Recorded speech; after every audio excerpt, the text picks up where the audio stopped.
Selamat pagi Bapak, Ibu-Ibu. Halo.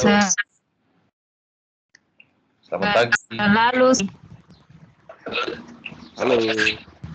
sudah selamat sore Selamat ini sore, Pak. Pak. Ya, Oh iya, sore sudah. Oh iya, lupa saya. selamat sore Selamat sudah sore. Pak. Oh ya, sinyal salah. Jadi saya lambat sedikit. Aduh, jelek sinyal. Ya, Pak. Oke, sudah. Tugas semua sudah kumpulkan. Nanti saya bagi tugas lepas inilah, lepas kelas ya. Oke Pak. Baik, Pak. Sudah hadir semua kah? Nggak nampak sekarang nih. Saya kasih absen, saya beri absen dulu lah kan. Sekejap ya.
Oke, baik. Bapak, Ibu-Ibu, mohon perhatiannya. Saya ingin ngambil absensi dulu. Bapak Mariantus, sudah hadir? Hadir Pak, selamat sore. Oke, siap. Bu Angel, ada Bu Angel? Hadir, Pak. Oke, Mas Sidik? Angel macam belum masuk. Oh, enggak apa. Ibu Salma? Sudah. Hadir, Pak. Oke, Bu Dorce? Hadir, Udah. Pak. Sip. Bu Lydia? Bu Lydia? Oke, Pak, Bu. sorry, saya tidak ambil itu. Oke. Bu Hawa? Bu Hawa? Oke. Bu Lince? Halo? Hadir, Suara- Pak. Bu Lince ya? Hadir, Pak. Iya, Pak. Pak Lukas? Pak Lukas? Oke, hanya doang saya belum hadiran. Oke, kita mulai lah. Oke, terima kasih Bapak, Ibu-ibu. Coba ya, mana coba? Saya punya slide. Oke, bagaimana semua kabarnya? Puji Tuhan, baik, Pak. Baik, Pak. Baik semua. Oke, semoga kita semua dijauhi dari Pak, juga sehat, kan? Oke, sekejap ya. Oke, sip. Salah.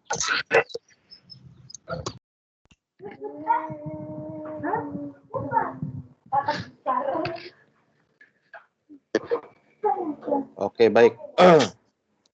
Oke, untuk materi kita hari ini, oke, beri perhatian Bapak Ibu-ibu.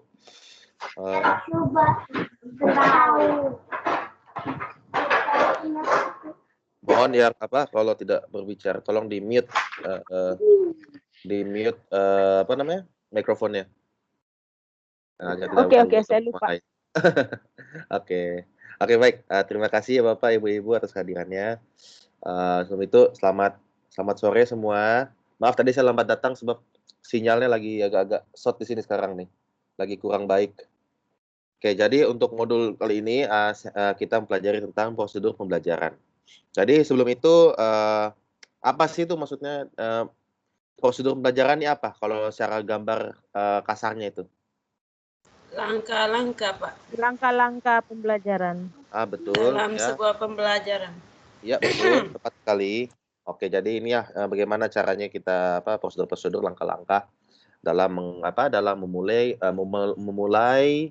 dalam pembelajaran dan pada saat kita mengakhiri pelajaran. Oke, pada pertama ini kita akan membahas tentang pra dan awal pembelajaran. Oke, jadi dalam kegiatan pra pelajaran ini ada 4 poin yang utama yang harus kita perhatikan. Yang pertama adalah menciptakan sikap dan suasana kelas yang menarik. Kedua, memeriksa kehadiran siswa. Ketiga, menciptakan kesiapan belajar. Dan keempat adalah menciptakan suasana belajar yang demokratis. Jadi dalam menciptakan sikap dan suasana kelas yang menarik, pertama yang perlu dipahami adalah kondisi belajar dipengaruhi oleh sikap guru yang dalam depan kelas. Jadi sikap guru ini adalah poin yang paling penting, adalah hal yang paling vital yang harus kita kemas dulu. Kita harus jadi kita sebagai guru harus pandai untuk membuat sikap atau suasana kelas yang menarik. Tentunya guru harus memperhatikan sikap yang menyenangkan supaya siswa tidak merasa tegang, kaku, bahkan takut mengikuti pelajaran. Tentunya kondisi yang menyenangkan harus diciptakan mulai dari awal pembelajaran sehingga siswa tidak mampu melakukan aktivitas belajar yang penuh percaya diri tanpa ada tekanan yang dapat menghambat kreativitasnya. Ini hal-hal yang penting, yang poin-poin yang harus kita perhatikan baik guru dalam menciptakan sikap dan suasana kelas yang menarik. Serta di samping itu guru juga harus mempersiapkan dan menata alat serta fasilitas kelas yang memudahkan siswa beraktivitas belajar di dalam kelas. Seperti apa? Ayo, seperti menyiapkan buku, alat tulis yang digunakan siswa, serta alat peraga yang dapat digunakan oleh guru dalam media pembelajaran. Dan Seterusnya tentunya hal kecil juga dapat mempengaruhi terhadap kondisi belajar, misalnya kebersihan, kerapian tempat belajar. Ini hal-hal yang penting. Walaupun nampaknya sepele, tapi kebersihan dan juga kerapian tempat belajar ini ada hal-hal yang boleh membuat cipta atau boleh menciptakan sikap dan suasana kelas semakin menarik lagi. Tentunya memberikan salam di awal pertemuan dan berdoa sebelum pelajaran dimulai juga merupakan kegiatan pelajaran yang dapat menciptakan suasana kelas yang menyenangkan. Oke, yang kedua adalah kegiatan yang biasa dilakukan oleh guru pada jam pertama pelajaran adalah mengecek atau memeriksa atau melihat atau memastikan kehadiran siswa. Agar kita harus memastikan kalau siswa itu semua hadir. Apabila ada sesuatu, kita tanya, oh kenapa ini tidak hadir? Kita buat conversation di situ agar ada sebuah tekanan, atau mungkin dalam dalam memeriksa kehadiran siswa, kita boleh misalnya si A dia tidak masuk kemarin minggu lalu. Kita tanya, kenapa Dek kenapa tidak masuk? Nah, kita tanya, misalnya kita tahu dia sakit kan, ya, bagaimana, sudah sembuh atau belum? Nah, seperti itu. Jadi ada pendekatan di situ, pendekatan agar dia tertarik. Oh, ternyata guru saya ini perhatian pada saya. Dan juga ada beberapa cara untuk menghemat waktu dalam mengecek kehadiran siswa. Guru dapat mengajukan pertanyaan pada siswa yang hadir tentang siswa yang tidak hadir atas alasan ketidakhadirannya. Jadi dengan selalu mengecek kehadiran, secara tidak langsung guru telah memberikan motivasi kepada siswa berdisiplin dalam mengikuti pelajaran dan membiasakan diri memberitahu ketidakhadiran kepada guru baik secara langsung maupun melalui temannya secara lisan atau dan tertulis. Kenapa itu pentingnya dalam memeriksa sebuah kehadiran siswa? Jadi ada sebuah interconnection dalam situ. Apabila kita menanyakan keadaannya, itu boleh menciptakan sebuah koneksi bahwa kita care atau perhatian pada siswa itu, sehingga dapat munculkan sebuah sebuah motivasi belajar. Oke. Dan tentunya kegiatan pembelajaran perlu didasari oleh kesiapan dan semangat belajar siswa. Jadi kesiapan atau disebut sebagai readiness belajar siswa merupakan salah satu prinsip belajar yang sangat berpengaruh terhadap proses dan hasil belajar siswa. Jadi oleh karena itu, guru perlu membantu mengembangkan kesiapan belajar dan menumbuhkan semangat siswa dalam belajarnya. Jadi di sini ada beberapa alternatif yang dapat dilakukan oleh guru dalam menciptakan kesiapan dan semangat siswa dalam belajar. Di antaranya adalah membantu atau membimbing siswa dalam mempersiapkan fasilitas atau sumber belajar yang diperlukan dalam kegiatan pembelajaran, dan juga menciptakan kondisi belajar untuk meningkatkan perhatian siswa dalam belajar, serta menunjukkan minat dan penuh semangat yang tinggi dalam belajar. Serta kita juga harus perlu lakukan sebuah mengontrol atau mengelola seluruh aktivitas siswa mulai dari awal sampai akhir pelajaran. Ini penting nih, kita harus mengontrol juga aktivitas siswa, jangan sampai semua aktivitas siswa di luar kendali daripada guru. Dan yang kelima adalah menggunakan berbagai media pembelajaran sesuai dengan tujuan pembelajaran dan tentunya sesuai dengan minat siswa. Jadi misalnya di kelas siswa nih banyak lebih suka dengan melihat peta dunia. Nah, kita bisa kembangkan itu, kita bisa memberikan peta dunia di situ. Jadi ada advantage dalam kelas kita. Serta mengembangkan kegiatan belajar yang memungkinkan siswa dapat melakukannya. Oke, dan seterusnya adalah menciptakan suasana belajar yang demokratis. Jadi untuk menciptakan suasana belajar yang demokratis, guru harus membimbing siswa agar berani menjawab, berani bertanya, berani berpendapat, serta berani mengeluarkan ide-ide. Karena ini ada demokratis kan, jadi betul-betul dia pandai berpikir sendiri. Mereka mengetahui atau mungkin ada kedorongan untuk menyatakan pendapat. Ini bisa disebutkan sebagai atau mungkin berani melihatkan untuk kerja atau ada perform dalam sebuah suasana atau sebuah diri dalam siswa. Oke, jadi kegiatan ini dapat dilakukan oleh guru pada kegiatan pra pembelajaran, diantara yang mengajukan pertanyaan-pertanyaan untuk dijawab siswa atau meminta siswa berpendapat atau mengeluarkan gagasan. Misalnya bagaimana sih contoh sebagai contoh? Apa sih contohnya contohnya fotosintesis. Nah, misal gitu. Kita bisa tanya, oh nanti mereka ada jawaban sendiri karena dia ingat sebelum itu gurunya telah mengajarkan tentang fotosintesis. Serta pentingnya suasana belajar yang demokratis harus dikondisikan sejak awal pembelajaran, dan juga guru harus selalu memberikan kesempatan pada siswa untuk melakukan kreativitasnya. Serta pemberian kesempatan seperti ini akan memungkinkan guru untuk mengembangkan bakat dan keunggulan yang dimiliki oleh siswa tersebut. Nah, pentingnya sebuah menciptakan suasana belajar yang demokratis, jadinya adanya kedorongan untuk mereka menyiapkan pendapat sendiri, adanya bisanya mengembangkan kreativitas sendiri dan sebagainya. Oke, kembali lagi pada poin yang selanjutnya, yaitu kegiatan awal pembelajaran. Jadi dalam kegiatan awal pembelajaran ini ada empat subkategori. Yang pertama adalah menimbulkan motivasi dan perhatian siswa.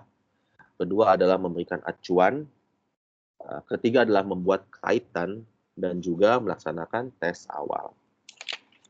Oke, jadi untuk menimbulkan motivasi dan perhatian siswa, jadi pada saat ini, pada siswa masuk pelajaran, pikiran siswa masih terkait dengan pelajaran sebelumnya. Itu otomatis kan tentunya. Atau dengan kegiatan-kegiatan yang dialami oleh sebelumnya karena dia belum familiar. Jadi agar pikiran siswa terfokus pada apa yang dibahas dalam pelajaran berikutnya atau pelajaran baru, guru perlu menyiasati untuk menarik perhatian siswa dan menimbulkan motivasi siswa pada pelajaran yang dilakukannya. Hal ini tentunya untuk membangkitkan sebuah motivasi dan perhatian siswa merupakan kegiatan yang perlu dilaksanakan pada setiap tahapan-tahapan kegiatan pembelajaran. Dan khususnya ini, jadi hal ini penting untuk digunakan dalam motivasi karena pada tahap awal pelajaran ini siswa perlu difokuskan perhatian pada materi yang akan dibahas. Jadi kita harus memberikan sebuah fokus pada siswa untuk materi apa sih yang akan dibahas, gitu loh. Nah, kenapa penting ada sebuah pertanyaan dan sebagainya agar dia bisa tertarik dengan pelajaran yang akan dibahas pada saat ini.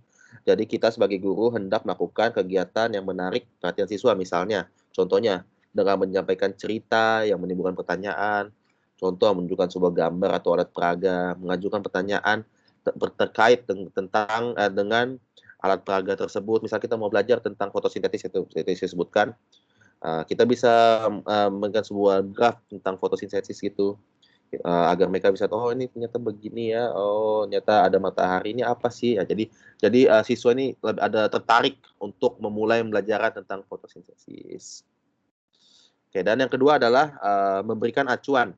Jadi di sini dalam kaitan memberikan acuan ini dalam kaitannya dengan kegiatan pelajaran awal ini, yaitu memberi acuan bisa diartikan sebagai upaya guru dalam menyampaikan secara spesifik dan singkat gambaran umum tentang hal-hal yang akan dipelajari dan kegiatan yang akan ditempuh selama pelajaran berlangsung. Jadi kegiatan-kegiatan dapat dilakukan guru dalam memberi acuan ini bisa dalam ada 2 poin. Yang pertama adalah memberitahu tujuan atau kemampuan yang diharapkan atau secara garis besar materi yang akan dipelajari. Jadi dalam hal ini kegiatan paling awal perlu dilakukan oleh guru sebelum membahas pembelajaran.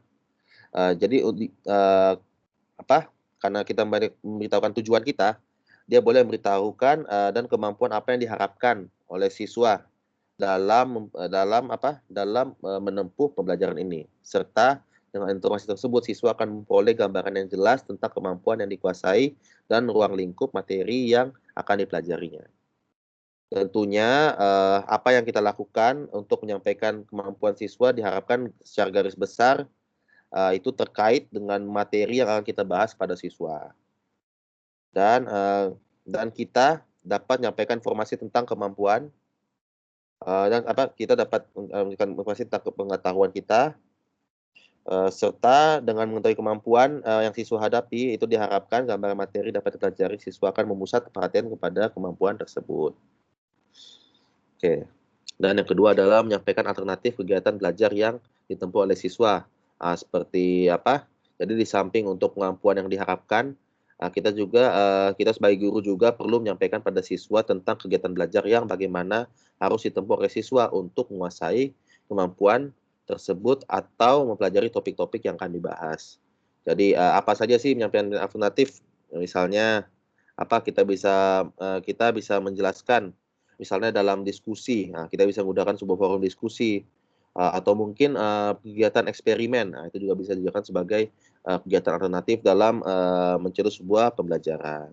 Tentunya dengan banyak-banyak strategi-strategi yang kita lakukan agar informasi itu tidak fokus terhadap guru saja, tapi dia juga bisa melihat atau bisa memberikan acuan bahwa bahwa dia bisa menerima informasi dengan baik daripada eksperimen tersebut. Misalnya eksperimen membuat pohon toge dari dari dari kacang hijau dan sebagainya, itu juga bisa digunakan sebagai memberikan sebuah acuan gitu. Tentunya yang berikutnya adalah membuat sebuah kaitan. Oke, sebentar, sinyalnya agak kurang bagus nih. Oke, yang ketiga adalah membuat sebuah kaitan. Jadi siswa akan tertarik terhadap pelajaran yang diberikan apabila mereka melihat atau mengkaitkan hubungan dengan apa yang telah dikenal dan sesuai dengan pengalaman mereka terdahulu atau sesuai dengan minat dan kebutuhan mereka. Jadi oleh karena itu salah satu cara untuk memusat perhatian siswa terhadap materi yang dipelajari adalah membuat kaitan. Jadi pertama kita bisa mengajukan pertanyaan tentang bahan pelajaran yang sudah dipelajari sebelumnya. Jadi kita mengaitkan lagi pelajaran sebelumnya. Jadi apabila materi yang dibahas memiliki kaitan langsung atau menuntut penguasaan siswa terhadap materi sebelumnya, maka kegiatan awal pelajaran dapat dilakukan dengan mengajukan pertanyaan tentang bahan-bahan pelajaran yang sudah dipelajari siswa. Dengan menunjukkan hubungan antara apa yang telah dipelajari siswa dengan materi yang akan dipelajari, siswa akan memperoleh gambaran yang utuh tentang materi dan siswa melihat bahwa materi yang dipelajari tidak berdiri sendiri tapi saling berkaitan. Jadi setiap materi yang sekarang ini akan berkaitan dengan materi yang seperti dulu. Jadi kita memberikan sebuah gambaran dulu bahwa semua pelajaran ini semuanya adalah saling berkait dan oleh sebab itu, ini boleh menciptakan sebuah tumpuan khusus atau ketertarikan siswa dalam proses pembelajaran. Oke, seterusnya adalah menunjukkan manfaat materi yang dipelajari. Jadi siswa akan termotivasi untuk mengikuti pelajaran apabila mereka melihat manfaat yang diperolehi apabila mereka menguasai materi tersebut.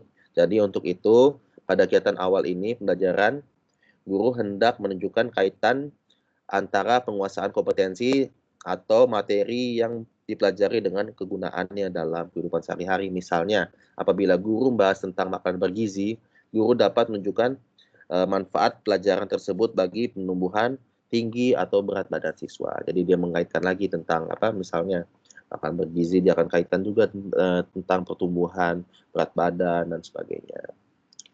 Jadi dia menunjukkan kaitan manfaat materi yang dipelajari. Dan yang ketiga adalah meminta siswa mengumpulkan pengalaman yang berkaitan dengan materi yang akan dibahas. Jadi seperti yang jadi di sini adalah melihat atau mungkin kaitan antara apa yang dipelajari dengan pengalaman yang mereka miliki. Misalnya untuk membangkitkan perhatian dan motivasi belajar siswa, pada kegiatan awal pembelajaran guru dapat meminta siswa untuk mengungkapkan pengalaman yang berkaitan dengan materi yang akan dibahas. Misalnya ketika akan membahas bentuk permukaan bumi, guru dapat meminta anak untuk mengungkapkan pengalaman berliburnya ke pantai atau ke pegunungan, karena kan dia nampak di situ kan.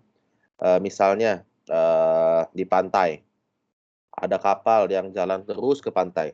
Pasti kapal itu akan terlihat seolah-olah jatuh. Itu bisa menyebutkan bahwa bumi ini permukaannya adalah bulat, bukan mendatar. Itulah kenapa pentingnya ada sebuah pengalaman berlibur misalnya, atau field trip misalnya, dalam sebuah hal yang berkaitan. Jadi dengan melihat kaitan di antara apa yang dipelajari dengan pengalaman yang dimiliki, agar siswa dapat termotivasi dan memusat perhatian pada pembelajaran yang akan berlangsung. Oke. Dan yang keempat adalah melaksanakan tes awal. Jadi tes awal ini maksudnya adalah tes yang dilakukan apabila materi yang dibahas merupakan materi baru dan kita ingin mengetahui seberapa banyak siswa telah menguasai materi yang akan dibahas tersebut. Mungkin dia telah menguasainya dari terdahulunya, misalnya dia pernah mempelajarinya di kelas yang sebelumnya. Kita bisa merefresh balik kepada mereka dengan cara melakukan sebuah tes awal. Tentunya hal ini juga perlu dilakukan karena kita menyadari bahwa bukan salah satu, kita ini sebagai guru ini bukan salah satu sumber belajar aja, karena siswa ini bisa belajar dari manapun. Bisa dari TV, atau mungkin dari omnya, atau dari opanya, dan sebagainya. Kita itulah kenapa pentingnya sebuah tes awal. Kita bisa melihat indikator kemampuan siswa dalam memahami sebuah pembelajaran. Dan tentunya tes awal juga dilaksanakan untuk mengukur dan mengetahui sejauh mana materi atau bahan pelajaran yang diberikan sudah dikuasai oleh siswa terlebih dahulu. Serta tes awal ini dapat dilakukan secara lisan yang ditunjukkan kepada beberapa siswa yang dianggap yang dapat mewakili atau representatif daripada seluruh siswa. Dan juga di sini ada beberapa hal yang perlu diambil perhatian oleh guru untuk melakukan kegiatan awal pembelajaran. Yang pertama adalah memahami latar belakang, termasuk kemampuan siswa.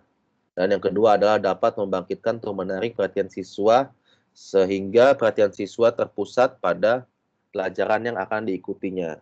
Dan yang ketiga adalah dapat memberikan bimbingan belajar secara kelompok maupun individu. Yang keempat adalah dapat menyiapkan interaksi edukatif yang efektif sehingga siswa merasakan adanya suasana belajar yang aman dan menyenangkan, serta memberikan penguatan pada siswa dan juga menanamkan disiplin pada siswa. Oke, sebelum kita menuju ke belajar selanjutnya, apakah ada pertanyaan berkaitan dengan apa? Kaitan dengan kegiatan pra atau awal pembelajaran?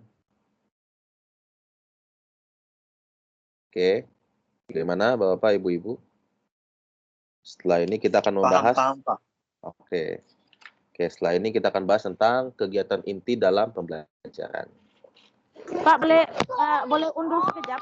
Saya belum Boleh, habis Pak. ambil. Ya, yang tadi. Oh, sebelum ini. Ambil nota. Ya. Boleh, silakan. Iya. Oke. Nanti saya pun akan upload juga lah macam biasa. Jangan risau, ini memang saya upload punya nih. Oke, Bu Angel sudah? Oke, sudah. Siap. Oke, seterusnya adalah kegiatan. Seterusnya adalah kegiatan inti dalam pembelajaran. Oke, jadi di sini dia membahas tentang apa saja sih kegiatan-kegiatan inti dalam sebuah pembelajaran. Jadi ada beberapa kegiatan inti. Pertama adalah pembahasan materi pelajaran dalam pembelajaran klasikal. Yang kedua adalah pembelajaran materi dalam pembelajaran kelompok, dan yang ketiga adalah pembahasan materi pelajaran dalam pembelajaran perseorangan. Oke, kita masuk kepada pembahasan materi pembelajaran dalam pembelajaran klasikal. Jadi di sini kegiatan pembelajaran klasikal cenderung digunakan apabila dalam proses pembelajaran guru lebih banyak menyajikan materi, atau bisa disebut sebagai eksploratif, atau mungkin kita tahu sebagai spoon feed learning. Guru yang lebih one way learning. Guru ini yang lebih dominan dalam kelas. Oke, jadi penyajian dalam pembelajaran klasikal ini lebih menekankan pada kegiatan pembelajaran atau kegiatan pemberian informasi atau penjelasan materi yang belum dipahami oleh siswa. Jadi salah satu keunggulan pembelajaran klasikal adalah memberikan kemudahan bagi guru dalam mengorganisasi materi pembelajaran, karena bahan pelajaran tersebut seragam diberikan kepada siswa.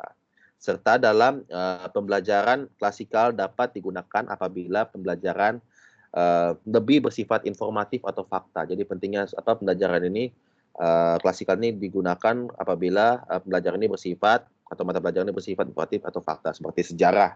Jadi tidak boleh adanya sebuah menerka-nerka, karena sejarah ini adalah fakta yang kita harus ketahui. Atau mungkin kimia kan sudah ilmu pasti dia akan fakta. Oke, seterusnya selain itu pembelajaran klasikal juga terutama diajukan atau ditujukan untuk memberikan informasi atau sebagai pengantar dalam proses pembelajaran. Jadi alternatif metode yang sering digunakan dalam materi pelajaran klasikal adalah metode ceramah. Jadi adanya sebuah metode ceramah dalam pelajaran klasikal. Tentunya juga ada juga tanya jawab bervariasi atau metode lain yang dianggap sesuai dengan karakteristik materi pembelajaran. Jadi dengan demikian dalam proses belajar siswa lebih banyak mendengarkan atau bertanya tentang materi pelajaran tersebut. Jadi penggunaan metode ceramah ini dalam belajar klasikal memungkinkan adanya aktivitas proses mental siswa untuk melihat hubungan di antara materi pembelajaran yang sedang dibahas. Jadi sementara dan juga bisa juga digunakan penggunaan metode tanya jawab, yaitu memungkinkan siswa untuk berlatih berpikir secara sistematis tentang fakta yang sudah diberikan atau interaksi yang sudah diberikan oleh guru.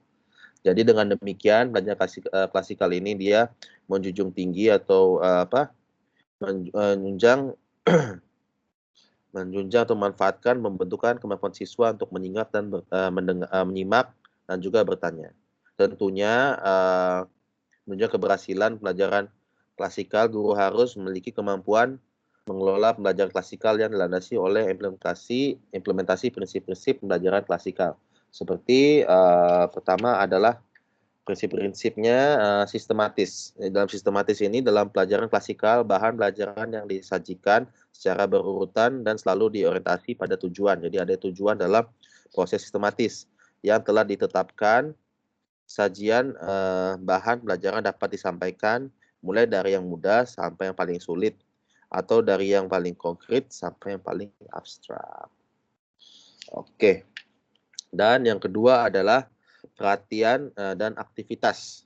Jadi dalam prinsip ini menuntut bahwa pada pembelajaran klasikal guru harus selalu memberikan perhatian terhadap aktivitas siswa secara menyeluruh dalam kelas.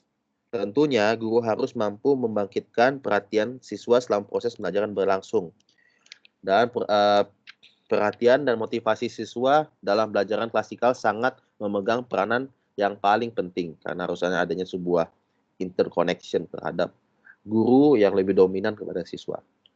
Dan juga perhatian tersebut dapat mempengaruhi motivasi belajar siswa dengan terpusat pada perhatian siswa dalam kegiatan pembelajaran. Secara langsung maupun tidak langsung, dorongan belajar siswa akan meningkat. Tentunya peningkatan motivasi tersebut akan mempengaruhi terhadap aktivitas belajar siswa. Oleh karena itu, guru harus dapat memberikan stimulus-stimulus dalam pembelajaran sehingga siswa dapat melakukan aktivitas dan merespons semua kegiatan yang dilakukan oleh guru. Dan juga kita sebagai guru juga perlu banyak membimbing dan mengarahkan aktivitas tersebut karena kita tidak boleh, karena apabila kita terus berceramah itu akan jadi sulit juga bagi siswa untuk mengikuti pembelajaran. Kita harus membimbing dan mengarahkan aktivitas tersebut. Tentunya siswa akan tertarik untuk mengikuti kegiatan pembelajaran apabila kegiatan tersebut menarik dan menyenangkan. Selain dengan pembelajaran yang menarik dan menyenangkan, peningkatan perhatian siswa terhadap pembelajaran dapat dikembangkan oleh guru melalui penampilan guru, diantaranya variasi suara, gerak-gerik guru, dan juga yang paling penting adalah seni mengajar yang dimiliki oleh guru. Oleh itu, cara dan sikap yang tepat ditunjukkan oleh guru dapat membangkitkan motivasi dan rasa percaya diri siswa sehingga siswa akan berani bertanya atau menjawab pertanyaan bahkan melakukan sebuah gagasan-gagasan yang dimiliki oleh siswa. Seterusnya adalah dalam prinsip pembelajaran klasikal yaitu media pembelajaran. Jadi dalam media pelajaran ini adalah salah satu hal yang dapat dilakukan oleh guru untuk mengoptimalkan efektivitas pembelajaran klasikal dalam menggunakan media pada proses pembelajaran. Jadi salah satu keunggulan penggunaan media pembelajaran adalah dapat mengurangkan verbalisme siswa terhadap informasi yang diberikan oleh guru. Verbalisme itu maksudnya siswa akhirnya dia tidak terlalu banyak berucap pada verbal, dia akan lebih fokus kepada guru karena adanya sebuah media. Tentunya banyak objek di sekitar sekolah dapat dijadikan media atau sumber belajar. Apalagi pembelajaran yang dianggap efektif adalah pembelajaran yang berbasis konseptual. Jadi maksudnya di sini adalah objek yang ada di lingkungan sekolah dapat dianggap sesuai atau memiliki karakteristik materi dan tujuan pelajaran yang dapat digunakan oleh guru menjadikan media maupun sumber belajar siswa. Jadi apapun itu boleh menjadi sumber belajar siswa, karena itu pentingnya media pelajaran yang digunakan. Jadi siswa ini tidak bosan dan dia akan fokus kepada apa yang disampaikan oleh guru. Serta dalam prinsip pembelajaran klasikal, yaitu yang paling penting adalah latihan dan penugasan. Yaitu untuk mengapa pentingnya ada pelatihan dan penugasan, yaitu untuk memantapkan dan memperkuat terhadap penugasan siswa atau terhadap materi yang telah diberikan oleh guru. Jadi guru perlu memberikan latihan atau tugas-tugas agar kita tahu indikator siswa kita sudah sampai mana gitu. Tentunya latihan dan penugasan ini perlu diberikan pada siswa, tetapi tidak boleh berlebihan, harus sesuai dengan standar yang atau mungkin kemampuan bagi siswa, karena apabila kita tidak memberikan tugas yang tidak sesuai maka akan menjadi beban untuk siswa dan siswa akan frustasi sehingga tujuan pembelajaran latihan kita tidak tercapai. Oleh itu beberapa prinsip harus diperhatikan oleh guru dalam pelajaran klasikal. Oke, jadi kita lanjut lagi kepada kegiatan inti dalam pelajaran klasikal. Yaitu pertama adalah presentasi, yaitu presentasi ini maksudnya adalah menyajikan bahan pembelajaran dengan ceramah bervariasi, jadi macam-macam cara ceramah. Seperti penjelasan guru tentang materi pelajar harus dapat disimak oleh seluruh siswa di dalam kelas. Seterusnya adalah selama menjelaskan guru hendak tidak terus-menerus berbicara, tetapi selang-seling memberikan kesempatan pada siswa untuk bertanya, atau guru mengajukan pertanyaan pada siswa. Jadi ada sebuah komunikasi di situ, ada sebuah interaksi antara siswa dan guru. Dan tentunya setelah merasa yakin siswa dapat memahami materi, guru dapat melanjutkan kembali ke materi yang berikutnya. Dan yang kedua adalah melakukan asosiasi dan memberikan sebuah ilustrasi. Yaitu hal ini dapat meningkatkan pemahaman siswa terhadap bahan pembelajaran dengan cara menghubungkan atau mengaitkan materi yang sedang dipelajari dengan situasi nyata atau dengan bahan pelajaran yang lain atau dengan bahan pelajaran yang menggambarkan sebab dan akibat. Tentunya melalui kegiatan ini diharapkan pemahaman siswa terhadap materi pelajaran akan semakin meningkat. Oke, seterusnya adalah pembahasan materi pembelajaran dalam pembelajaran kelompok. Jadi tadi adalah klasikal, sekarang kita beranjak kepada materi pelajaran dalam pembelajaran kelompok.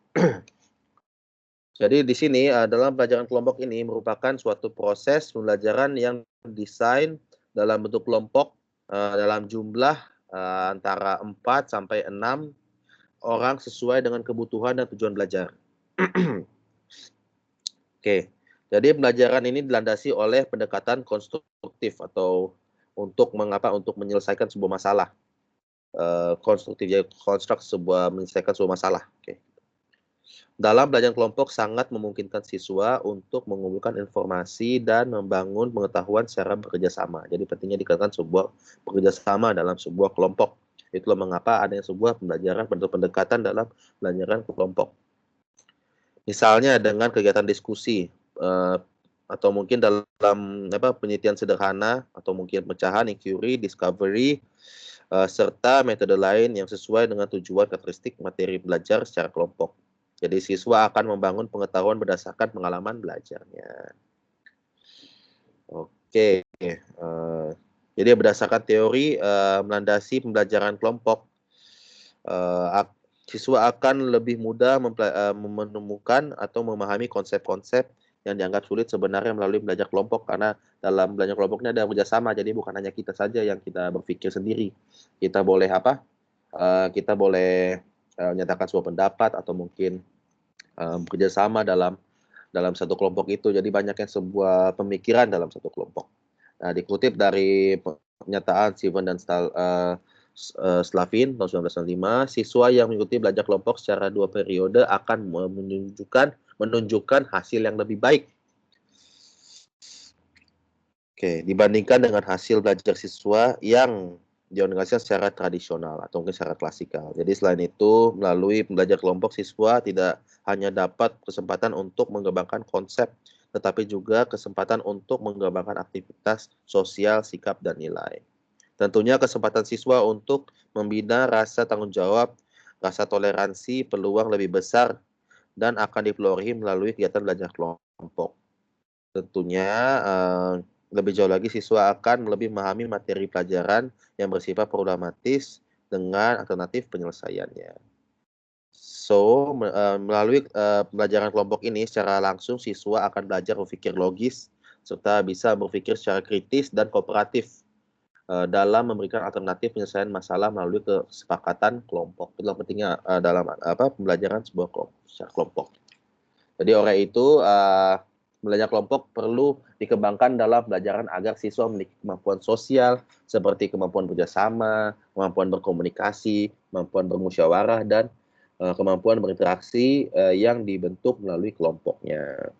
Dan di sini ada beberapa metode yang dapat digunakan dalam belajar kelompok. Nah, tadi saya sebutkan yaitu diskusi, kerja kelompok, pemecahan masalah, inquiry, discovery, simulasi, dan penelitian secara atau mungkin bisa dikatakan sebagai observasi. Jadi dalam pelaksanaannya belajar kelompok membutuhkan waktu yang relatif banyak.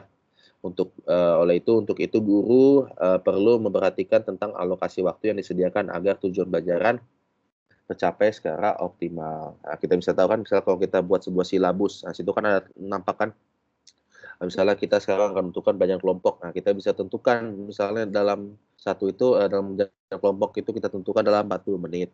Ada sebagainya. Jadi dia fokus lebih banyak dalam belajar kelompok karena dia relatif menggunakan waktu yang lebih lama berbanding dengan pembelajaran klasikal atau pelajaran yang tidak bersifat kelompok. Nah, di sini ada beberapa prinsip-prinsip pembelajaran kelompok. Tentunya pertama adalah adanya topik dan permasalahannya. Jadi di sini tujuan utama dalam belajar kelompok sesuai dengan esensi pembelajaran kooperatif yaitu membentuk siswa untuk memiliki kemampuan bekerjasama serta memiliki sikap toleransi dan tanggung jawab. Ya, tentunya oleh karena itu materi pelajaran di kelompok antaranya harus mengandung permasalahan ataupun proyek yang harus dipecahkan. Jadi harusnya penting adanya sebuah pecahan dalam belajar kelompok itu. Jadi kita harus tahu apa dulu sih masalahnya. Dari sebuah masalah itu kita harus bekerjasama untuk menyelesaikan sebuah masalah tersebut. Jadi dengan demikian kita sebagai guru prinsipnya adalah mengerahkan, mengkondisikan kegiatan belajar sehingga siswa mampu bekerjasama dalam memecahkan masalah atau mengkaji bahan pelajaran atau dalam mengerjakan suatu tugas dalam proyek yang ditugaskan oleh guru. Dan yang kedua, prinsip pembelajaran kelompok adalah membutuhkan sebuah kelompok. Jadi pembelajaran harus didasari oleh pada pembuatan sebuah kelompok, mengkelompokkan siswa sesuai dengan karakteristik siswa dan tujuan pembelajarannya. Karakteristik siswa juga perlu diperhatikan dalam pembentukan kelompok, diantaranya kepandaiannya atau mungkin indikator sebagai jenis kelamin, kelancaran bicara, kekuatan fisik. Jadi di sini bisa disebutkan bahwa pengorbanan siswa dapat dilakukan berdasarkan kesenangan berkawan, karena apabila dia bermusuhan atau mungkin berbeda minat atau kemampuan, nah itu bisa tidak pas dalam sebuah kelompok. Dan juga tentunya apabila pengelompokan sudah dilakukan, siswa diminta untuk menentukan ketua kelompok, siapa ketua kelompoknya, siapa sekretarisnya atau pelapor, dan anggota-anggota kelompoknya. Tujuan kelompok dalam anggota setiap kelompok disesuaikan dengan kebutuhan tugas yang akan diberikan. Serta dalam prinsip pembelajaran kelompok harus adanya sebuah kerjasama, karena dengan adanya kerjasama dia menjadi syarat utama yang harus dipenuhi dalam pembelajaran kelompok. Seperti yang telah kita kemukakan sebelumnya bahwa pembelajaran kelompok dilaksanakan untuk mengembangkan kemampuan siswa bekerjasama, rasa solidaritas, rasa toleransi, rasa tanggung jawab terhadap tugas yang dikerjakan dalam kelompok tersebut. Oleh karena itu, kerjasama ini sangat penting untuk menjalankan atau memuluskan aktivitas dalam pembelajaran kelompok. Karena ini menjadikan hal yang utama. Dan seterusnya adalah perhatian. Jadi selama kegiatan pelajaran kelompok yang berlangsung, guru harus memberikan perhatian pada siswa secara kelompok sekaligus memperlihatkan siswa sebagai individu dalam kelompok. Jadi kita harus memberikan perhatian siswa dalam kelompok, memberikan siswa secara kelompok dan juga individu siswa itu di dalam kelompoknya. Jadi setiap perhatian yang diberikan oleh guru dapat membangkitkan perhatian dan juga keterlibatan siswa dalam kegiatan kelompoknya. Jadi ada sebuah motivasi yang dibina dalam situ. Meskipun kegiatan dilakukan dalam kelompok, perhatian guru tetap terarah pada siswa secara individu. Jadi kita tidak boleh mengarahkan kita sebagai guru jangan mengarahkan sebagai kelompok as a whole, tapi kita harus juga harus perhatikan secara individu terhadap siswa tersebut. Jadi siswa dalam kelompok. Terusnya adalah yang penting adalah motivasi, karena untuk menunjang keberhasilan belajar secara kelompok, guru harus memberikan motivasi dan bimbingan terhadap siswa secara individu dalam kelompok. Dan juga motivasi belajar siswa akan muncul apabila guru dapat memberikan suasana belajar yang kondusif, menyenangkan, dan efektif. Dan seterusnya adalah sumber belajar dan fasilitas. Nah, ini harus penting dilengkapinya, karena kelengkapan sumber dan fasilitas adalah satu aspek yang memberikan daya dukung yang kuat terhadap keberhasilan belajar kelompok. Misalnya untuk menyelesaikan masalah diperlukan bahan atau data informasi sebagai bahan kajian. Jadi data dan bahan itu bisa mudah didapati oleh siswa, tidak usah cari lagi, dia tinggal bekerja secara kelompok saja. Dan fasilitas tersebut biasanya harus tersedia di sekolah dan mudah diambil oleh siswa. Tentunya dengan ada ketersediaan fasilitas tersebut dapat menunjang keberhasilan pencapaian tujuan pembelajaran secara optimal. Oleh karena itu, sumber belajar dan fasilitas belajar harus diupayakan oleh pihak sekolah guna menunjang optimasi belajar secara kelompok. Dan yang terakhir adalah latihan dan tugas. Jadi untuk memperkuat hasil kerja, untuk kita melihat apa sih hasil kerja daripada kelompok tersebut, kita harus memberikan sebuah latihan dan tugas agar bisa menjadi indikator kita dalam melakukan sebuah penilaian. Nah, tentunya latihan ini juga bisa diberikan secara kelompok as a whole atau dalam sebuah individu, agar kita bisa tahu apakah partisipasi murid tersebut sudah efektif atau belum dalam sebuah kelompok. Oke. Dan yang poin selanjutnya adalah kegiatan inti dalam pembelajaran kelompok. Itu pertama adalah metode yang sering digunakan dalam belajar kelompok adalah metode diskusi. Jadi ada sebuah forum diskusi dalam sebuah kelompok. Jadi metode ini dibina siswa untuk belajar secara sistematis berdasarkan pada prosedur yang harus ditempuh. Dalam melaksanakan metode ini perlu ditunjang oleh metode lain seperti ceramah dan tanya jawab. Oke. Ini ada beberapa contoh prosedur pembelajaran kelompok dengan diskusi. Jadi pada kegiatan pendahuluan, guru dapat menyampaikan tujuan yang diharapkan dicapai dan topik pelajaran yang akan dibahas dalam kegiatan kelompok. Jadi langkah berikutnya guru mengelompokkan siswa sesuai kriteria saya sebutkan tadi, kriteria misalnya dia dari tahap gender dan sebagainya, dan juga ditentukan dan setelah semua siswa memahami tugas dan kegiatan, harus adanya ada yang harus dilakukan dalam kelompok, yaitu siswa dapat melakukan diskusi dalam kegiatan pelajaran sebagai langkah-langkah berikut. Jadi pertama, siswa dalam forum diskusi dia pertama harus merumuskan masalah berdasarkan topik, pembahasan, dan tujuan pembelajaran. Perumusan masalah harus dilakukan oleh siswa di bawah bimbingan guru. Dan yang kedua adalah mengidentifikasi masalah atau sub-sub masalah berdasarkan permasalahan yang telah dirumuskan. Dan ketiga adalah analisis masalah berdasarkan sub-sub masalah. Dalam tahap ini siswa dikondisikan secara individu dalam kelompok untuk menjawab pertanyaan atau persoalan sampai mencapai suatu kesepakatan untuk menjawab persoalan kelompok. Dan yang keempat adalah menyusun laporan oleh masing-masing kelompok. Dan yang kelima adalah presentasi kelompok atau melaporkan hasil diskusi kelompok kecil pada keseluruhan kelompok dan lanjutkan diskusi kelas yang dilangsungkan oleh bimbingan guru. Dan yang terakhir adalah siswa di bawah bimbingan guru menyimpulkan hasil diskusi berdasarkan rumus dan masalah serta sub masalahnya. Oke, itu pelajaran dalam metode kelompok. Terusnya kita beranjak kepada pembahasan materi pembelajaran dalam pembelajaran perseorangan atau pembelajaran materi individual. Jadi dalam kegiatan pembelajaran perseorangan dapat membantu proses pembelajaran yang mengarah pada optimalisasi kemampuan siswa secara individu. Oke. Jadi kegiatan pembelajaran sorangan ditujukan untuk menampung kegiatan pengayaan dan perbaikan. Serta apabila kita lihat program pengayaan ini perlu diberikan pada siswa yang memiliki prestasi atau kemampuan yang melebihi siswa lain, dan juga tentunya program pengayaan ini dapat dilaksanakan oleh setiap sekolah yang memiliki program sesuai dengan kondisi siswa dan kondisi sekolah yang bersangkutan. Sedangkan ada juga proses perbaikan atau mungkin remedial dilaksanakan untuk membantu siswa yang kurang berhasil atau prestasinya masih di bawah rata-rata teman kelasnya. Jadi ini pentingnya ada remedial dan pengayaannya itu agar kita bisa memanfaatkan kemampuan siswa agar dia bisa terus memiliki prestasi, dan juga perbaikan ini agar yang kurang ini kita bisa dorong agar termotivasi untuk menjadi cerdas dan bisa terdorong untuk motivasi mereka untuk belajar. Serta pada pembelajaran sorangan ini pada umumnya lebih banyak diterapkan dalam pemberian tugas atau latihan. Jadi sini ada berikut langkah-langkah untuk kegiatan pembelajaran sorangan. Pertama adalah menjelaskan secara singkat tentang materi yang akan ditugaskan atau yang akan dilatih pada siswa. Dan yang kedua adalah memberikan lembaran kerja pada mungkin lembaran kerja pada tahap lembaran kerja ini guru memberikan bimbingan atau arahan yang sistematis secara lisan atau tertulis.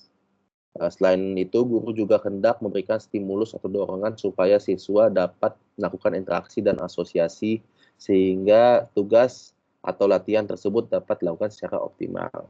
Dan tentunya kita harus memantau dan menilai kegiatan siswa. Pada kesempatan ini, guru berkeliling memantau kegiatan yang dilakukan oleh siswa dan memberikan bantuan apabila siswa masih kesulitan dalam mengerjakan tugas atau latihan. Serta kegiatan pembelajaran, guru memeriksa dan menilai tugas latihan yang telah dikerjakan oleh siswa serta memberikan timbal balikan terhadap pekerjaan siswa. Oke. Apakah ada pertanyaan Bapak Ibu tentang ketiga proses pembelajaran tersebut? Yang pertama adalah klasikal, kedua kelompok, dan yang ketiga adalah perseorangan. Atau mungkin ada yang ingin menyatakan sebuah pendapat, atau mungkin ada ingin menambahkan apa yang saya jelaskan, atau mungkin menceritakan pengalaman mereka pengalaman Bapak Ibu di kelas tentang ketiga metode ini. Ya, silakan, Pantus.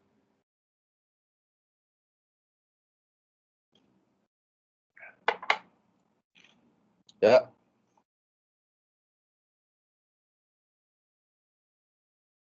Apakah suara saya terdengar atau tiba-tiba putus? Dengar, Jelas. Jadi bagaimana? Ada pertanyaan kah atau kita lanjut lagi? Nanti Ada setelah... pertanyaan sedikit, Pak. Boleh? Silakan. Bu Angel kah? Iya, saya. Silakan Bu Angel. Hafal sudah suara Oke, Bu Angel. semua.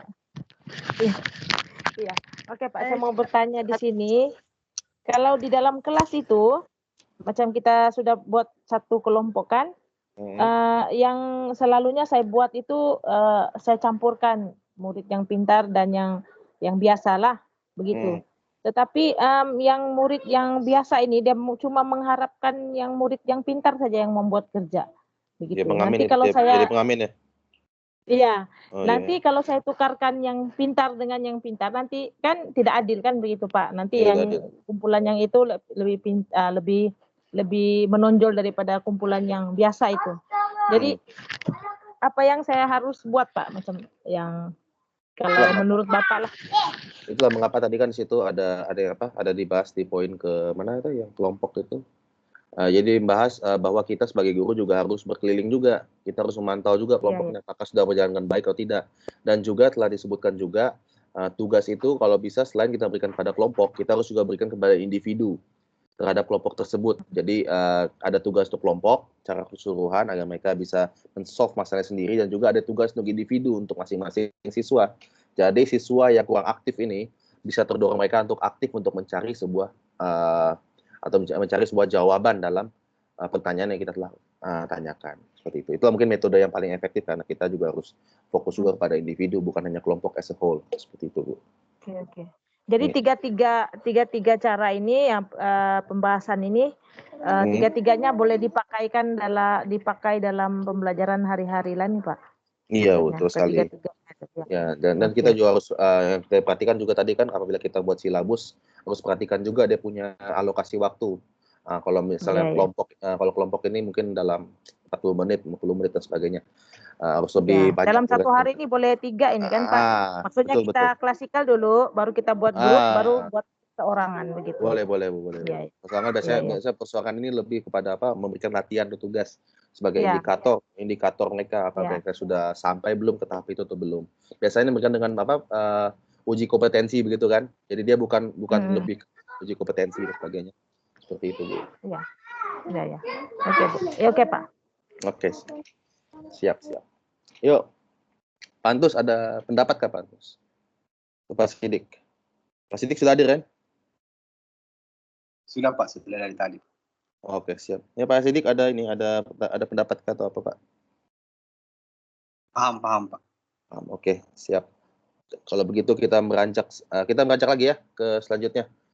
Selanjutnya adalah kegiatan pembelajaran ini Pak ada juga kaitannya dengan pembelajaran Pak Khoir berkesinambungan. Oh, mantap. Oke, jadi di sini kegiatan akhir atau tindakan lanjut pembelajaran. Jadi di sini dalam sebentar ya. Saya minum dulu ya sekejap. Oke, kegiatan akhir dan tindakan lanjut pembelajaran.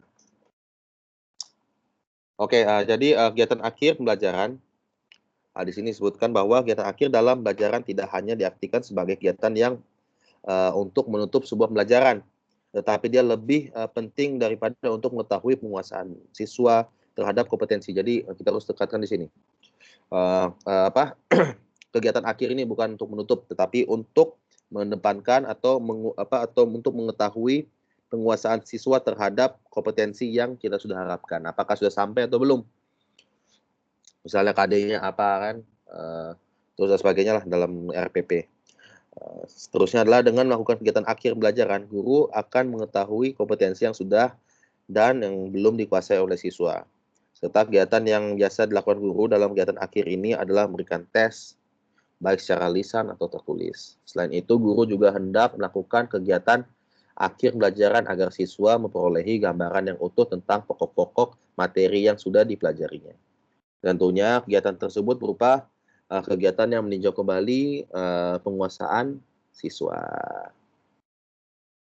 Oke, yang pertama adalah meninjau kembali penguasaan siswa, yaitu di sini disebutkan bahwa untuk meninjau kembali penguasaan siswa terhadap materi yang telah dipelajari siswa, guru dapat melakukan 2 cara, yaitu pertama, guru harus bisa menyimpulkan, merangkum pokok materi atau membuat ringkasan materi pembelajaran.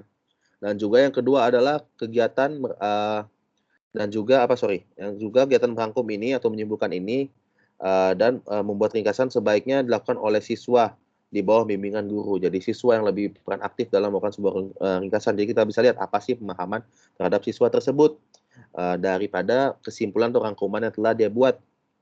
Apabila rangkuman itu sudah sempurna, kita bisa mengiyakan dan selamat kepada siswa tersebut bahwa dia telah memahami pelajaran.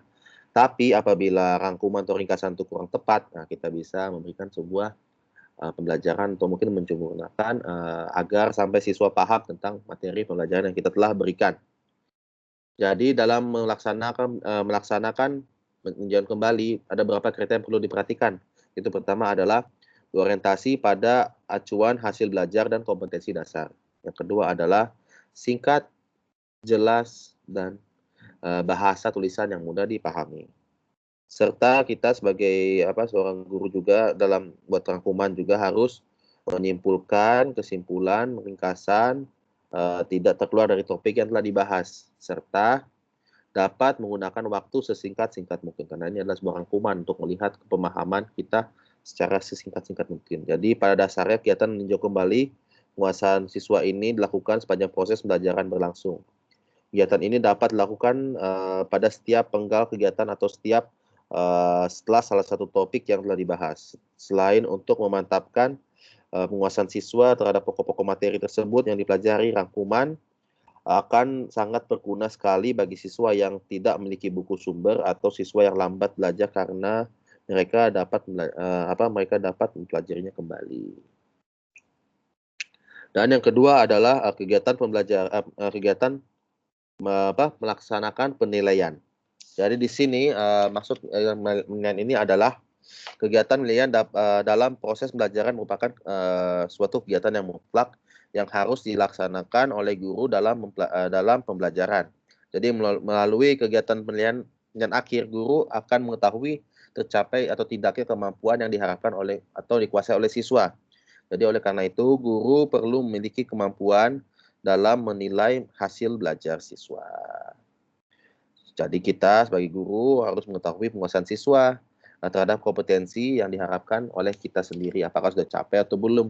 Tentunya dengan pemberian apa? Pemberian tes atau latihan kepada siswa, atau mungkin seperti tadi kita sebutkan lagi, atau memberikan tes yang bersifat membuat sebuah ringkasan atau kesimpulan dalam materi yang dibahas. Nah, ini juga bisa menjadi sebuah penilaian bagi kita. Seperti contoh, memberikan sebuah tes merupakan salah satu kegiatan akhir yang sering dilakukan oleh guru. Untuk itu, guru perlu memiliki kemampuan mengembangkan alat evaluasi untuk mengukur hasil belajar siswa. Tentunya tes yang dilakukan pada akhir pembelajaran bisa disebut sebagai post-test atau tes akhir, yaitu tes yang ditujukan untuk mengetahui tingkat penguasaan siswa terhadap materi yang telah dipelajari, serta waktu yang tersedia dalam kegiatan akhir dan tindak lanjut relatif singkat. Maka guru perlu mengidentifikasi kegiatan teknik yang dianggap tepat untuk menilai penguasaan siswa. Jadi dalam proses ini guru dapat melaksanakan penilaian secara lisan ataupun tertulis. Apabila waktu yang dimiliki tidak banyak, dia bisa menggunakan menunjuk sebuah siswa yang dianggap dapat mewakili keseluruhan siswa. Untuk menjawab pertanyaan tulisan, kita bisa lihat misalnya siswa A nih, dia moderate, dia tidak terlalu pintar dan tidak terlalu rendah. Nah, kita bisa menanyakan kepada dia apakah dia sudah paham atau belum. Nah, itu juga bisa menjadi sebuah representatif atau mewakili keseluruhan siswa dalam melaksanakan sebuah penilaian. Oke, seterusnya adalah melaksanakan kegiatan tindak lanjut pembelajaran. Yaitu yang masuk di sini adalah pertama, untuk tindak lanjut adalah pemberian tugas atau latihan yang harus dikerjakan di rumah. Nah, jadi maksudnya di sini adalah hasil evaluasi yang dilakukan atau mungkin PR ya, misalnya PR, yaitu evaluasi yang dilakukan pada akhir pembelajaran diberikan gambaran kepada guru tentang tingkat penguasaan siswa terhadap kompetensi yang diharapkan. Jadi berdasarkan hasil evaluasi tersebut, guru dapat memberikan tugas atau latihan kepada siswa baik untuk meningkatkan kemampuan, bahkan memantapkan siswa terhadap kompetensi yang diharapkan. Jadi dalam pemberian tugas ini latihan, guru perlu memperhatikan waktu yang tersedia dan kemampuan yang dimiliki oleh siswa.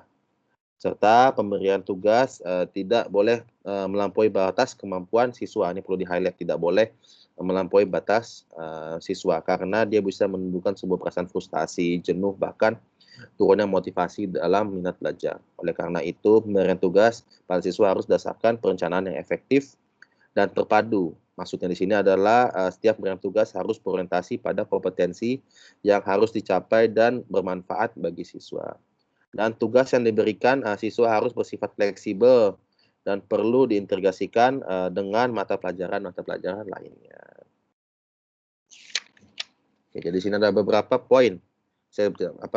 Pertama, dalam memberikan tugas pada siswa, guru hendak menentukan dan menjelaskan secara singkat tentang topik tugas yang dikerjakan oleh siswa. Kedua, guru perlu menjelaskan tentang tahapan-tahapan tugas yang harus dikerjakan berdasarkan lembaran tugas tersebut. Dan juga ketiga adalah guru memberikan kesempatan kepada siswa untuk bertanya tentang tugas tersebut apabila tugas tersebut belum dipahami. Ini poin yang penting. Kita harus memastikan bahwa tugas itu sudah dipahami. Apabila sudah dipahami, baru siswa boleh mengerjakan tugas itu secara mandiri. Dan yang keempat adalah guru menjelaskan tentang proses penyelesaian tugas, apakah tugas yang dilaksanakan di rumah atau di sekolah, sesuai dengan karakteristik tugas yang bersangkutan. Dan yang kelima adalah siswa diminta untuk menyerahkan dan mengerjakan tugas sesuai dengan kriteria yang ditentukan. Serta yang terakhir adalah guru harus memeriksa dan membahas setiap tugas yang diberikan, agar kita bisa tahu apa sih sudah sampai mana sih pembelajaran yang kita berikan ini sudah pas atau sudah valid atau belum. Karena dari tugas ini kita bisa menjadikan indikator kita untuk menilai murid atau siswa. Dan juga diharapkan dengan memberikan tugas ini bisa memotivasi siswa untuk mengerjakan tugas dengan lebih baik karena dia bikin waktu yang relatif lebih panjang dalam menyelesaikan sebuah tugas.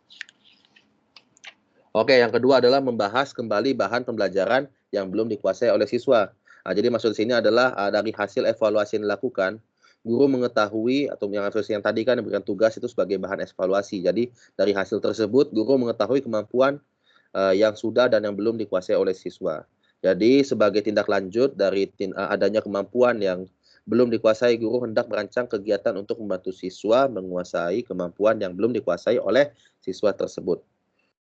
Di sini ada dua kemungkinan, ada dua cara. Yaitu pertama adalah membahas kembali materi yang belum dikuasai apabila waktunya tersedia. Dan yang kedua adalah membahas kembali materi tersebut pada pertemuan berikutnya apabila dibutuhkan waktu yang relatif lebih lama. Itu penting, mau tidak mau kita harus membahasnya kembali karena agar tercapailah kompetensi yang kita inginkan.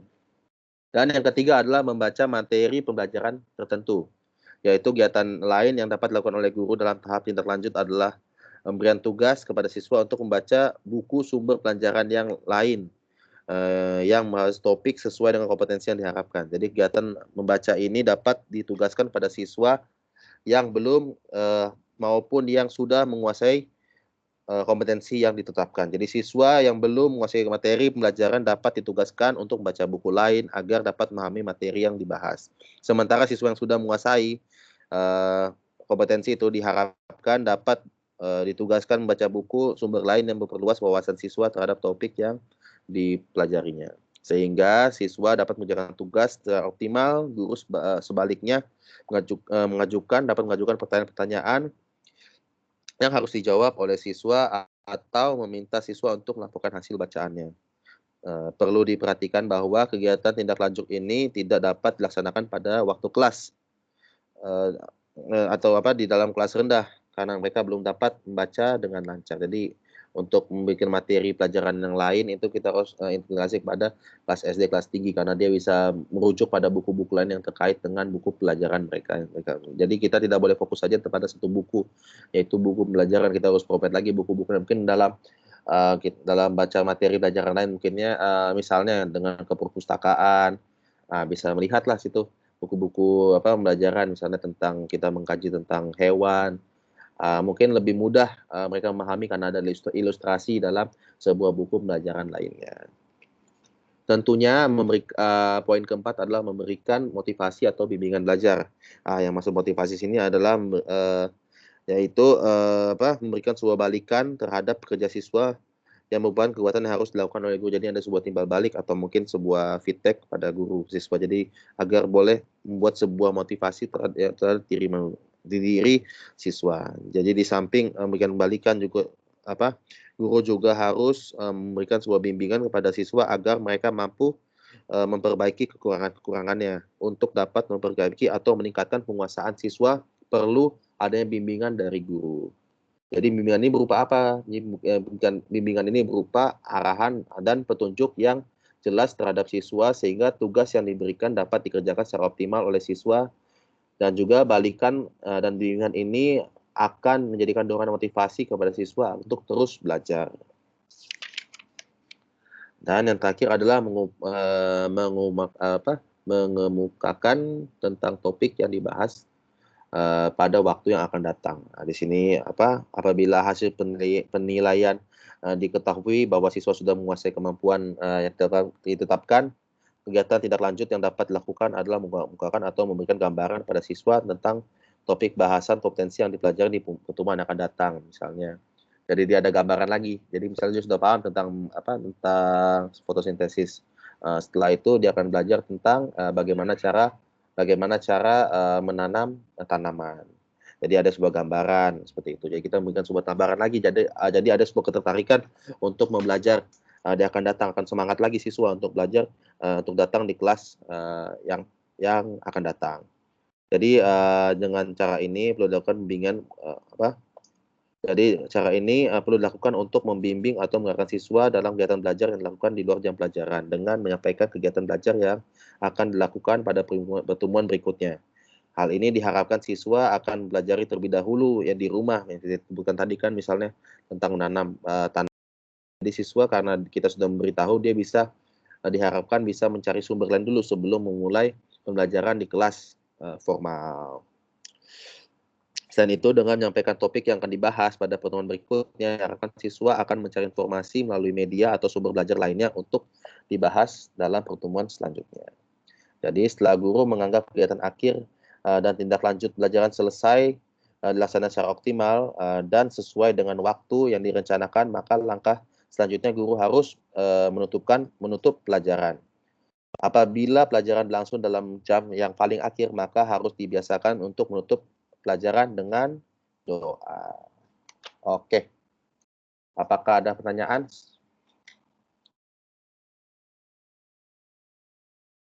Bapak, Ibu-ibu? Halo Pak, Ya, Ibu siapa nih? Lydia. Ya, Bu Lydia, silakan Bu Lydia. Pak, saya mau tanya nih. Bagaimana membangkitkan motivasi siswa untuk lebih semangat lagi dalam belajar di saat masa pandemi ini, Pak? Masa pandemi fokusnya. Iya. Oke. Mungkin yang motivasi kita boleh berikan mungkin media-media yang lebih menarik atau mungkin dalam bentuk video, pembahasan video. Video itu kita buat sendiri, misalnya kita buat video presentasi sendiri, juga bisa menarik siswa kan untuk mengikuti pembelajaran, atau mungkin dalam karena kita sekarang pandemi ini karena banyak keterbatasan, bisa ada sebuah pertemuan atau mungkin pertemuan yang fokusnya kepada virtual seperti kita sekarang ini. Jadi dalam pertemuan virtual itu adanya sebuah diskusi-diskusi yang lebih menyenangkan atau mungkin games-games yang menyenangkan yang terkait dengan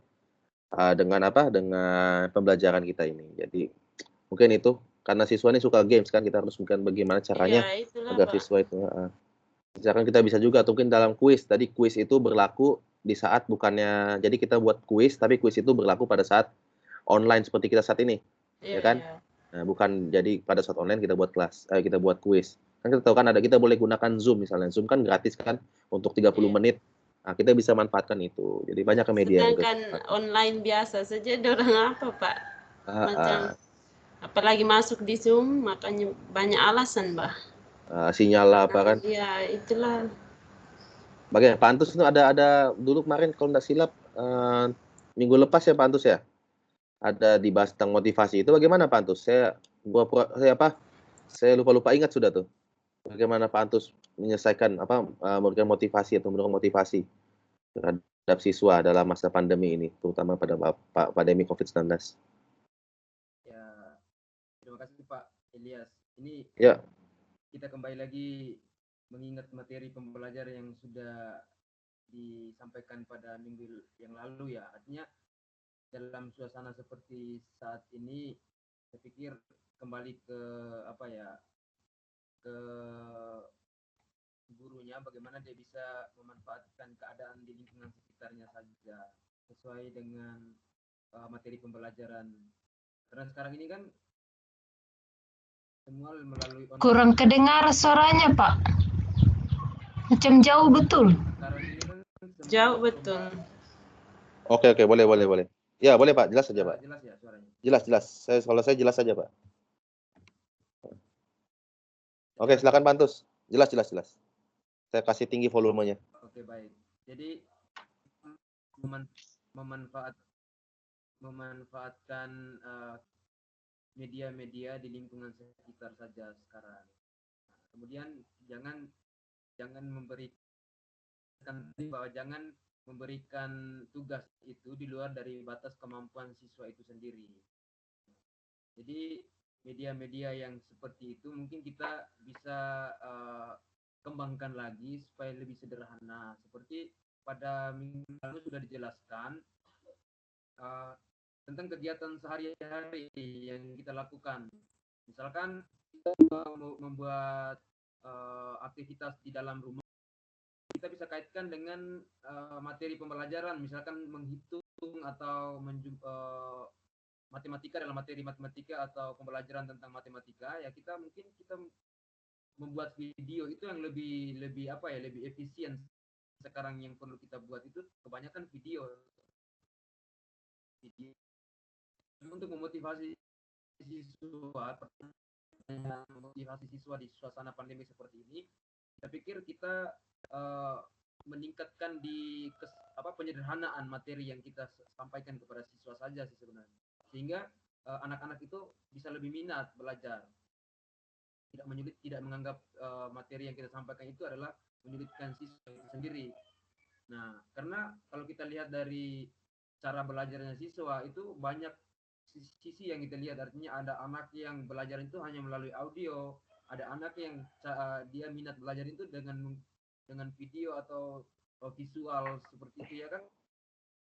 Iya betul Pak. Masing-masing punya karakteristik seperti itu. Jadi tidak semua satu strategi yang kita sampaikan semua siswa itu kita tidak mungkin sampai gitu. Jadi kita lebih memahami siswa. Nah, tapi untuk saat ini saya pikir kita fokus pada satu strategi saja, yaitu penyederhanaan media pembelajaran dengan memanfaatkan media-media yang ada di lingkungan sekitar kita. Itu saja sih sebenarnya. Nah, terima kasih Pak Antus. Bagaimana Ibu? Ya, oke Jelas? Pak. Oke, adakah pendapat lain yang ingin ditambahkan? Pak Antus, Pak Sidik?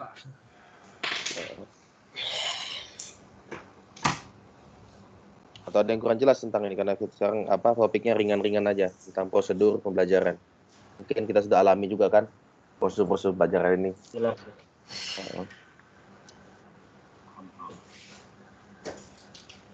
Oke, bagaimana? Nanti tugas saya berikan akhir ini ya, dalam malam lah gitu. Ada juga tuh di WhatsApp. Jangan sulit-sulit ya Pak. Udah lah, kita mudahkan biar termotivasi. Ya, termotivasi kan. Tenang saja. Tapi mahasiswa harus berpikir kritis bagaimana ini. Kalau nggak sulit, bukan nggak kritis jadinya. Sulit pun boleh lah Pak. Berusaha. Ya kan pantas. Mahasiswa harus berpikir kritis. Jadi harus sulit-sulit. Oh, baru jam segini nyata. Awal ya kalau saya habiskan. Jadi Pak, tugas Pak. modul 12 ya. Apa tuh? Gimana? Kita sampai modul 12 kan Pak. Ya, tenang aja. Nanti ada tugas yang bagaimana caranya kita ini. Mungkin ada kelompok nanti Pak, macam biasa.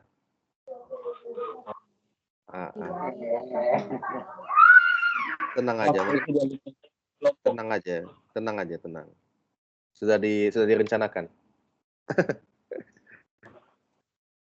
Siap. Oh ya, ada lagi apa pertanyaan? Atau saya akhiri kelas lah, kita habis awal lagi lah. Tugas dibagi di sini atau sebentar di WA, Pak? Di WhatsApp saja lah, lebih senang kan. Oh, oke. Jadi kalau WhatsApp boleh bertanya di grup saja. Saya kalau udah individual bingung sudah, banyak sudah. Turun nanti nggak terbaca. Iya. Oke, Pak. Oke. Semua hadir ya nih ya? 1, 2, 3, 4, 5, 6, 7. Hadir semua Pak. Oke, sip. Anak rajin. Nah, macam mengantuk semua nih, saya dengar suaranya. Semangat nih. Ini Pak. Semangat. Masih semangat Pak, masih semangat. Masih lagi semangat ini Pak. Oke, ada pertanyaan. Bertanya. Biar ramai kelas. Saya Pak ini. Silakan Bu Lince. Sharing. Silakan. Oke, ini Pak yang saya tanyakan ini yang kelas besar, artinya yang kelas misalnya kelas 7, 8, 9 Pak kan. Kelas besar itu SD bukan Bu. Kelas besar itu 4, 5, 6 Bu. Oh, SMP maksudnya. Nah ini kan SD. Tapi boleh diaplikasikan juga, tidak masalah. Iya. Yang mana sudah di atas itu memang kelas besar sudah tuh. Ya kan Pantus? Siapa, betul. Boleh diaplikasikan juga itu. Pantus boleh siap juga bantu kan? Jawab. Pertanyaan Kak, bagaimana caranya untuk membangkitkan semangat mereka belajar? Pasal selama yang pandemi ini, kalau kita bagi tugas, tidak dikerjakan, sudah berbagai cara pun juga dibagi, mereka tidak kerjakan. Kalau istri saya, kan istri saya yang guru kan, dia bisa bagi hukuman, Bu. Macam mana itu hukuman, Pak, kalau online? Hukumannya Ya. kasih tugas lebih banyak lagi. Oh begitu Pak. Yang belum punya tugas kasih tugas lagi. Jadi mereka terdorong daripada saya ada tugas lagi, mending saya yang kerjakan tugas yang sekarang ini. Ya. Jadi itu Kalau tidak peduli sama tergantung sekali, Pak, bagaimana? menumpuklah tugas dia. Kalau main TikTok Pak nomor 1 tuh. Memang tuh game lagi. Atau tugasnya berkaitan dengan TikTok. Oh dibawa dalam TikTok Pak kan? Mungkin kita boleh buat TikTok, tapi TikTok dengan dengan pelajaran begitu. Karena kan mungkin mereka boleh termotivasi di situ kan, mereka suka main TikTok. Jadi sebagai guru ya mungkin kita boleh selipkan masuk sebagai pelajaran. Lihat respon mereka tuh kayak gimana. Betul. Itu Macam makanya kita ikut mereka punya mau. Kita tengok dia sampai di mana, dia ikut macam yang main game apa itu? Mobile Legend. Itulah sama Minecraft tuh kan kita boleh selipkan mata pelajaran masuk. Jadi mungkin mereka kalau boleh. Minecraft tuh memang pelajaran tuh Bu, Minecraft. Itulah maksudnya kayak contoh kayak begitulah. Jadi macam TikTok pun boleh. Sama Pak, saya mau tanya Pak. Silakan. Ya, macam kalau ada siswa di kelas yang SMP kan, saya sebenarnya wali untuk kelas 45, tapi ada juga seten pelajaran yang saya mengajar di SMP lah. Jadi dorang hanya berminat dengan guru yang bawa mereka main, tidak bagi kerja, dan dorang tidak minat dengan guru yang bagi dorang tugas begitu. Iya, macam mana Itulah tuh masalah dia. Yang kalau guru yang bawa dorang main, macam main-main saja begitu, cerita-cerita tanpa buat bagi kerja bagi PR, bagi tugas begitu, itu dorang suka. Cepat dorang menjawab. Kalau kita bagi dorang tugas, dorang diam saja sampai yang kita main ugut baru dorang menjawab. Itu pun yang sudah di akhir-akhir waktu sudah, yang sampai di orang tua barulah dorang boleh kerjakan. Tapi takkan hari-hari kita mau buat begitu kan? Itulah kita tadi kan ada disebutkan kan metode pembelajaran kan. Sebagai guru kita harus kreatif juga melakukan pembelajaran. Jangan hanya terfokus. Mungkin yang guru yang ajak keluar itu dia ada tujuan sendiri ya. Mungkin kita bisa tanya, coba dong lihat RPP-nya apa saja yang mau dicapai gitu. Kita bisa tanya pendapat. Jadi tidak selamanya juga main di waktu buruk kan. Walaupun jangan seseringan juga karena mungkin kalau orientasinya belajar hanya untuk bermain juga tidak bagus kan. Jadi kita harus ada hal yang seimbang dalam sebuah pembelajaran.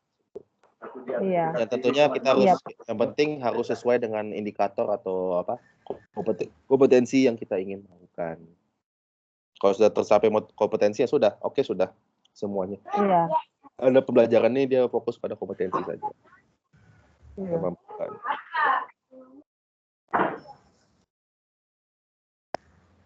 Oke, ini semua hadir kan ya? Kita buat grup lah sekarang kan? Kita buat kelompok lah sekarang. Siapa yang mau tentukan? Pak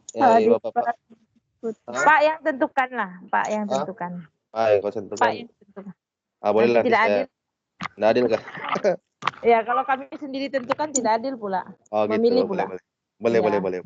Siap. Lagi ya? Ya kalau begitu. Ini kelompok untuk tugas, Bapak. Iya Bu, untuk tugas Bu. Saya putus-putus Bapak tadi, lain saya tak keluar masuk. Enggak apa. LMS yang belum bisa diakses ya Bu ya, Bapak Ibu-ibu. LMS. Belum Pak. Belum Pak. Belum ada beritanya itu. Ya nggak masalah. Sampai habis pun tidak ada sudah. Sebab situ boleh kita akses modul kan, dan itu modul sudah pada dapat semua Bapak Ibu-ibu. Modulnya masih dinunukan, bagaimana Pak? Oke lah. Masih di awan. Ya, wes. buku Tunggu kita selesai itu baru sampai. Oh, oke lah tuh, nggak apalah. Kita masih ada 4 minggu lagi kan, Bapak Ibu-ibu, untuk ini, untuk kelas. Iya, Pak. Ya, 4 minggu lagi. Masih banyak, tenang. Sabar. Oke, kalau nggak ada pertanyaan mungkin saya akhiri lah kelas ini. Biar kita ini. Oke, ada. Pak. Kelompok, Pak. Nanti Kelompok. dibagi dalam grup, Pak. Share saja. Atau Pak Sidik mau Ya. ini, atau Pak Sidik mau tentukan. Jangan, silakan. Pak. Jangan Pak Sidik. Jangan, Saya jangan. tidak percaya itu, Pak. Saya tentukan. Jangan, Pak. Jangan. Pak Sidik sama Pak Antus, sama Pak Lukas. Pak Antus Habis. pun jangan. Jangan. Pak Lukas pun jangan lah, Pak. Mereka Pak bertiga ya itu Mas tentukan. Ibu. Siap. Nanti saya akan berikan secepatnya mungkin lah dalam malam gitu ya. Iya. Oke, Pak. Oke, boleh. Oke, terima kasih atas partisipasinya Bapak, Ibu-ibu semua. Mohon maaf apabila ada salah kata. Nanti kita lanjutkan lagi di WhatsApp lah komunikasi Iya, kita. iya, Pak. Ya, Oke, terima Pak. kasih Bapak Ibu-ibu. Oke, Selamat Pak, sore. terima kasih. Selamat sore. Assalamualaikum. Selalu semangat pagi. Pagi. Terima kasih, Pak. wabarakatuh. Pak. Makasih. Bu Lince. Jumpa lagi minggu depan, kawan-kawan semuanya. Oke, Bu. Bu Salma. Bu Angel. Bu Yes. Angel. Ya. Sebelum kita mengakhiri, kita berdoa menurut ajaran dan kepercayaan kita masing-masing. Ampun. Tadi masuk kita Tumben. Siapa panggil saya tadi tuh? Tumben Kita amat. tentukanlah kelompok. silakan Pak Sidik pimpin kita dalam doa. Ketua kelas teladan betul. Bu Salma, macam mana, jangan Mas? lupa minggu depan. Silakan Pak Sidik yang pimpin kita dalam doa Ya, dan Ibu Bu. Angel yang Ibu Lydia jangan Ya. keluar lagi ya Ibu. Ibu KB Tadi 1 kan- ya, saya KB 2. Iya, Bu. Oke. Bye semua. Di dalam Bye. Ibu Lydia jangan keluar dulu aku belajar. Siap, bosku. Pak Ansus. Live lah. Live, Mbak. Macam ajar kita Pak Sidik, Pantus Ibu Lydia nih macam mana masuk PowerPoint saya nanti minggu depan fisika ini. Apa fisika? ini sedang live Pak Sidik. Ada ke fisika? Pak Sidik, Konsep Wow. dasar ini. Saya belum tahu live ya. Gimana caranya? Udah saya live tapi ku hapus lagi. Oke, saya masuk ya. Saya coba ya. Iya. Titik 3 kan. Iya. Terus tidak muncul. oke teman-teman, selamat sore, sampai jumpa di Kau keluar lah. Orang mau pertemuan latihan. Tadi kok tidak Terima bisa kasih ya? atas partisipasi dan kerjasamanya. Semoga Begini, Bu. Katakan dulu di titik 3 tuh. yang dipelajari hari ini dapat bermanfaat buat kita semua ya. Oke, sampai jumpa Pak Antus. Oke, titik 3 bukan. Terus? Habis itu bagikan Kak Bu? Bagikan layar kah? Ibu guna handphone? Iya. Terus bagikan layar? Dia cakap saja bagikan, tiada layar ini Bu. Bagikan dulu. Oke, bagikan. Kemudian Nah, bagikan layar. Kemudian ibu kembali seperti di sini nih. Kembali ke apa? Dia punya wallpaper di depan itu? Yang di depan handphone. Nah. Oh, Kasih kembali. Terus kan dibagi- yang tuh di tempat penyimpanan ibu punya itu yang untuk simpan yang PowerPoint ibu itu di mana? Oh, di WhatsApp. Iya, coba buka di WhatsApp dulu. Ini bagikan layar Kak Bu? Sudah belum? Nah, bagikan sudah kan tadi? Ya, oke. Oke, Ibu kembali di layar Ibu yang aslinya itu, yang di depan itu, tiada apa-apa itu yang di depan. Oh, oke, oke. Terus, oke. Nah, mantap sudah itu Ibu. Kemudian Ibu tekan di apa? WhatsApp Ibu yang ada PowerPoint-nya itu? Oke, oke.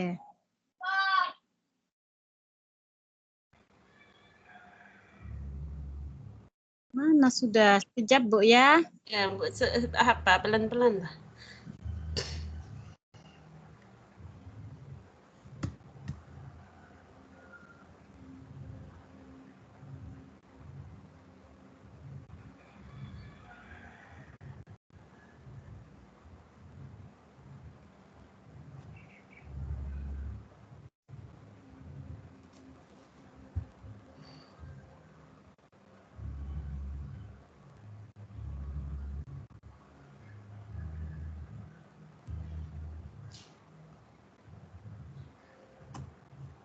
Boleh sudah?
Ibu lincet keluar sudah.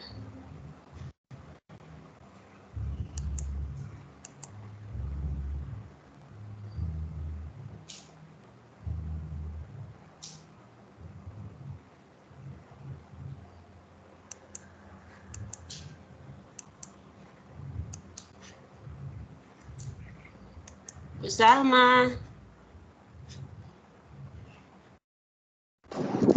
Ya, Bu. Masih ada pula, saya ingat Ibu jalan sudah. Enggaklah, saya nampak-nampak Ibu. Nampak Ibu. Sambil Ibu, siap-siapkan tugas ini. iya Ibu lincet Presentasi kan minggu depan. Iya, saya pun minggu depan juga ada lagi. Ibu, Di Kak Nova punya. Oh, saya Pak Khair. Oh iya, bukan Pak Khair. Iya. Ibu Itulah lincet ini sambil-sambil tengok-tengok juga. Mana sudah itu Bu Lince itu? Keluar. Keluar sudah.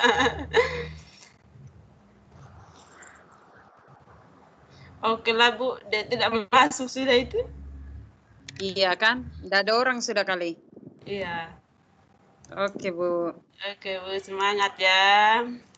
Iya, iya, semangat. Bye. Dah.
Mas.